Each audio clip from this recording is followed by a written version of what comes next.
Bonjour, mon nom c'est Eliane Legauroy. Je suis consultante en communication et relations publiques pour Bête Féroce. J'ai étudié à l'Université de Sherbrooke où j'ai fait un bac en histoire, philo et politique, puis à l'UQAM où j'ai fait ma maîtrise en sciences politiques.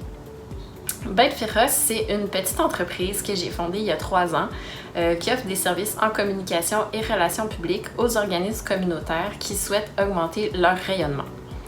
Le nom Bête Féroce, ça vient d'un poème de Gaston Miron, le poète québécois, qui se termine sur ces mots « Enfin libérés de toutes nos servitudes, nous serons devenus des bêtes féroces de l'espoir ». Donc c'est à cause de ce poème-là, mais aussi parce que j'aime beaucoup les animaux, que j'ai appelé mon entreprise Bête Féroce. Mes études me sont utiles dans mon travail de 2 façons. D'une part, simplement le fait d'avoir fait des études supérieures, ça m'a beaucoup appris, que ce soit en termes de rigueur, juste de comment travailler, comment faire de la recherche, planifier mon travail, mener à terme des projets de longue haleine, comme par exemple un mémoire de maîtrise. Tout ça, ça m'est très utile au quotidien quand je dois planifier mes mandats, faire de la recherche pour mes clients, mes clientes et mener à bien les mandats que j'accepte. D'autre part, mes études me sont très utiles parce que j'ai étudié en sciences politiques et que pour les organismes communautaires, les principaux interlocuteurs vers qui les communications sont tournées, c'est le gouvernement et c'est la société civile. Je crois que j'en aurais 2 en fait. Le premier, ça serait de vraiment trouver son créneau. Donc, de trouver un besoin réel de certaines personnes et d'offrir une façon innovante, originale de répondre à ce besoin-là.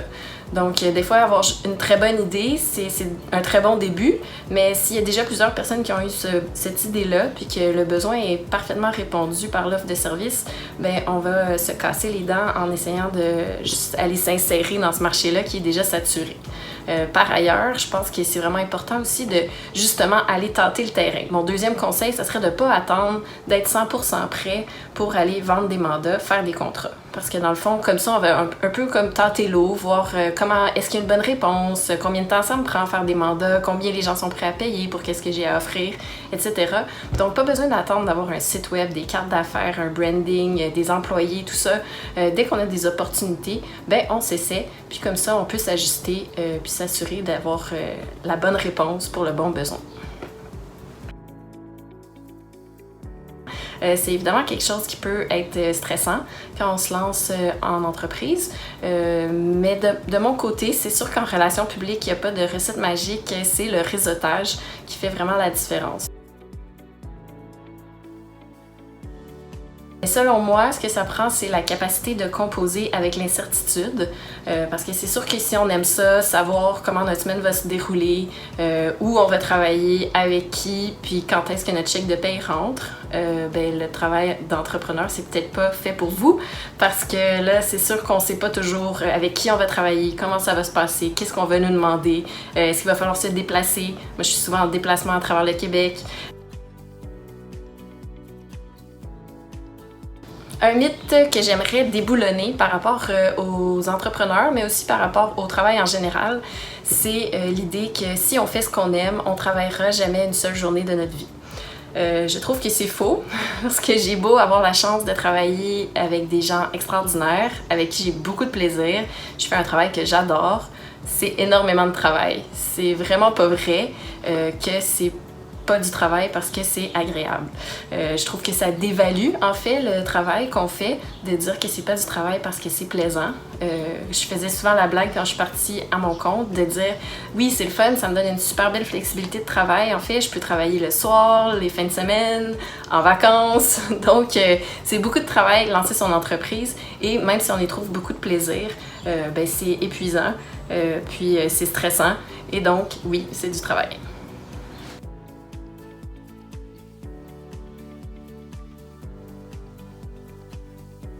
J'en suis profondément convaincue. C'est plus difficile pour une femme de faire la plupart des choses, parce qu'il y a encore des biais sexistes dans la société, mais des biais, il y en a aussi envers les personnes racisées, envers les personnes LGBTQIA2+, il y en a envers les personnes immigrantes, les personnes en situation de handicap, les jeunes. Il y a quand même beaucoup de stéréotypes et d'obstacles qui vont se présenter, qui sont différents selon les personnes, selon les milieux dans lesquels on évolue. Oui, il y a différents obstacles auxquels on va se confronter quand on est une femme ou une personne racisée, ou même des fois juste une personne jeune. Quand on se lance en affaires, c'est difficile des fois de se faire entendre, d'avoir une certaine crédibilité. Oui, il y a des obstacles, mais je pense qu'il faut persévérer.